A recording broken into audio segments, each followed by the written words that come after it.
So you've heard of street tacos, but have you ever heard of street pickles? Have no fear. Today, we are going to introduce you to them. And we are going to light these up with our habanero and ghost sauce. So get those taste buds fired up. Let's do this.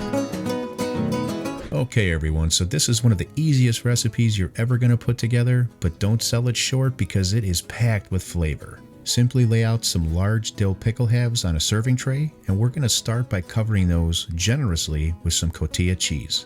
Next is a light sprinkle of fresh dill. It's now time to kick this recipe off the charts with our habanero and ghost sauce. If you like that extra kick, you are going to love this sauce, but have no fear, it's equally balanced in flavor. Just hit up each of these pickles with a couple drops, as much or as little as you like for your preference. Then just serve them up with some fresh cut lime and hand them over to your hungry guests. We hope you enjoyed this video. Thank you so much for your support. We'll see you on the next one.